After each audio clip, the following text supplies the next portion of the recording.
नमस्कार, मैं हूँ तान्या और आज मैं इतिहास का वो पन्ना खोलूंगी जो शायद आपको व्यतीत करे, विचलित करे और हो सके तो लज्जित भी करे। आज मैं आपको ले जाऊंगी आज से लगभग 5000 वर्ष पहले द्वापर युग के हस्तिनापुर में, जहां एक द्वैत सभा, एक जुआ घर में कुरु वंश के पुत्र वधु, पांडवों की पत्नी राजा द्रुपद की बेटी और भगवान श्री कृष्ण की सखी द्रौपदी का वस्त्र हरण हो रहा था। आखिर क्या हुआ था उस दिन? युधिष्ठिर जुए में अपना राजपाट, अपनी संपत्ति, अपने चारों भाई, यहाँ तक कि अपने आप को भी हार चुके थे। वो जुआ अगर वहीं रुक जाती तो ठीक थी, लेकिन कर्ण के मुंह से वो जहर जैसे शब्द निकल पड़े जिन्होंने हमेशा हमेशा के लिए भारतवर्ष को लज्जित कर दिया।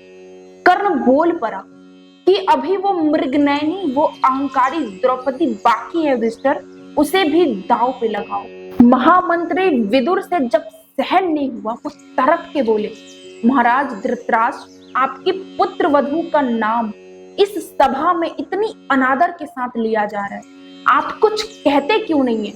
धृतराष्ट्र कुछ बोले नहीं, लेकिन उनका मौन कह गया कि पुत्र प्रेम जब सचमुच अंधा हो जाता है ना, तो फिर पतन की सीमा बहुत नजदीक आ जाती। दुर्योधन ने इशारा किया और उसका नीच भाई दुशासन द्रौपदी के कक्ष में गया और द्रौपदी को सभा में चलने के लिए आदेश दिया।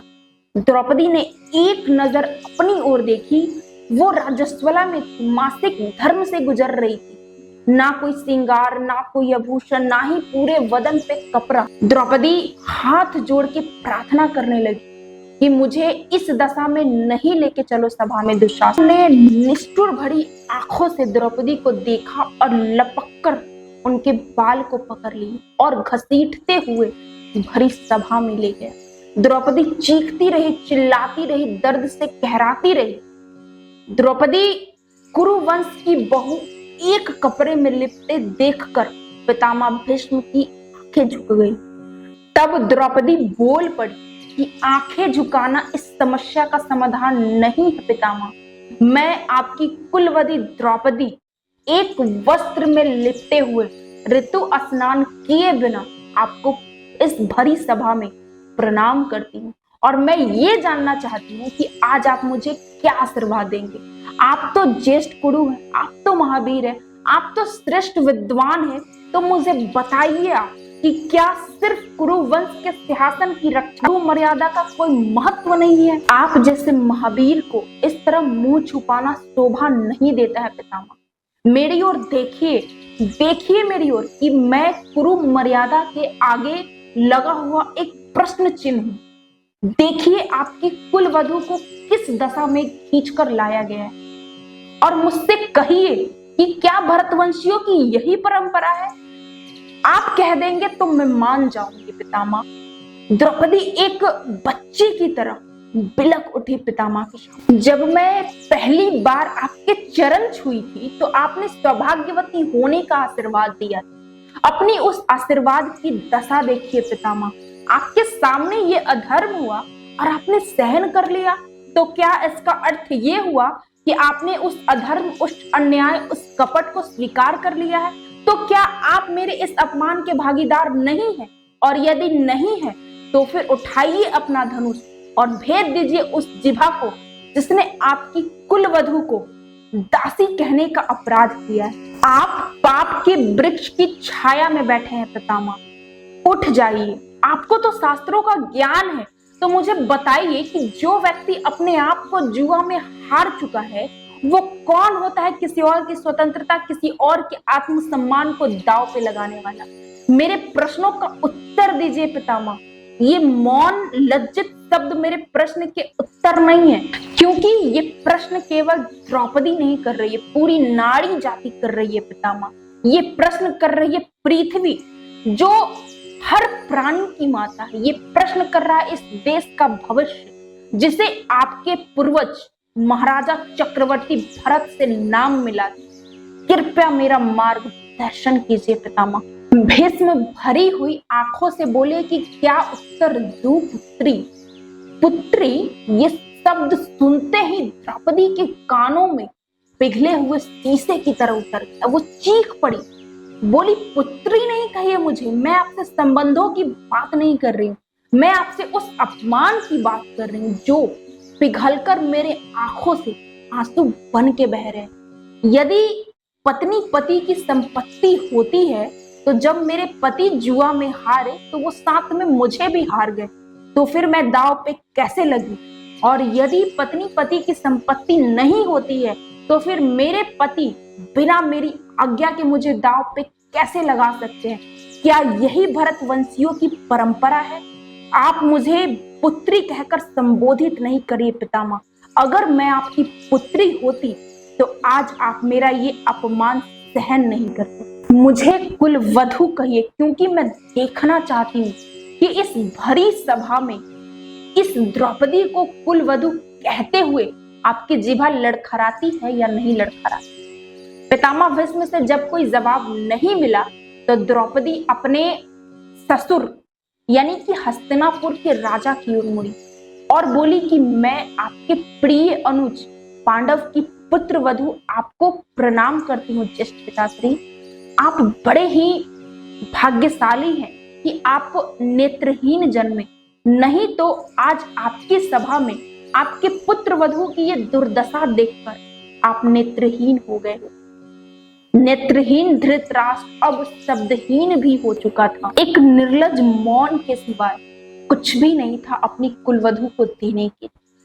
सहायतहीन द्रौपदी ने सभा में चारों ओर देखा, फिर उसे गुरु द्रोण दिखाई दिए। तब एक आशा की किरण जगी कि कोई और नहीं तो गुरु द्रोण इस अन्याय पे अंकुश लगाए, क्योंकि एक समय पे गुरु द्रोण उनके पिता के घनिष्ठ मित्र हुआ करते थे। तब द्रौपदी ने याद दिलाया कि आपको याद है आपने एक बार काका श्री विदुर से संदेशा भेजा था कि मैं आपके परम मित्र द्रुपद की बेटी हूँ, इस नाते मैं आपकी भी बेटी हूँ, और मैं पांडवों की पुत्र वधु होने के नाते मैं आपकी भी पुत्र वधु हूँ। तो आज इस सभा में किस नाते आपके चरण स्पर्श करूं, पुत्री के नाते या फिर पुत्र वधु के नाते? द्रोणाचार्य ने भी अपने ओठों पे मौन का ताला लगा दिया। द्रौपदी को वो क्षण निकट दिखाई दे रहा था जब उसके तन का अंतिम वस्त्र भी उसका साथ छोड़ देता। तब द्रौपदी को आभास हुआ कि प्रार्थनाएं मरे हुए स्वाभिमान को जीवित नहीं करती। विवस्ता में जुड़े हुए हाथ खोलकर एक सिंघनी की तरह दहाड़ उठी और प्रश्न उससे किया जो इस मर्यादा के लिए वचनबद्ध थे। तब युधिष्ठिर से बोली कि तुम होते कौन हो मुझे जुए में दांव पे लगाने वाले, और यदि तुम्हें अगर अपनी पत्नी को दांव पे लगाने का अधिकार है तो केवल मैं तुम्हारी पत्नी नहीं हूं, मैं पांचों पांडव की पत्नी हूं। और क्या तुमने मुझे दांव पे लगाने से पहले उनसे पूछा था कि मैं तुम्हारी पत्नी को दांव पे लगा सकता हूं या नहीं लगा सकता हूं? नकुल से पूछा था, सहदेव से पूछा था, और धनुर्धारी अर्जुन, तुमने तो मछली की आंख को भेद कर स्वयंवर जीत कर मुझे लाए थे ना? क्या तुम्हें मेरी आंखों में आंसू नहीं दिखाई दिया? क्या तुमने इसी दिन के लिए मुझे दांव पे लगाने के लिए मेरा स्वयंवर जीत कर लाए थे मुझे? धर्मराज युधिष्ठिर, संसार में पहले भी जुआरी हुए लेकिन किसी ने अपनी रखेल को भी दांव पे नहीं लगाया, पर तुमने तो अपनी ब्याहता अपनी पत्नी को दांव पे लगा दिया। द्रौपदी के सारे प्रश्न सारी प्रार्थनाएं व्यर्थ चली गई। दुर्योधन एक निरंकुश हाथी की तरह दहाड़ उठा, नंगा कर दो मेरी इस दासी को, जरा मैं भी तो देखूं, जिसे मैंने जुए में जीता है वो बिना वस्त्र के दिखती कैसी है। दुशासन जैसे इसी बात की प्रतीक्षा कर रहा था। वो द्रौपदी की ओर ऐसे आगे बढ़ा जैसे कोई चील अपने शिकारी की ओर झपट मारता है, और उसने भरी सभा में द्रौपदी के साड़ी को हाथ लगाया, उसके साड़ी को खींचने लगा। वो द्रौपदी जिसका शरीर पवन भी नहीं छू सका, सूर्य भी नहीं देख सका, आज अपने पतियों के होते हुए, अपने गुरु अपने पितामह के होते हुए भरी सभा में निर्वस्त्र हो रही। द्रौपदी अब किससे आस लगाती? सिर्फ द्वारकाधीश के अलावा जो उसकी अस्मिता को आदर देते।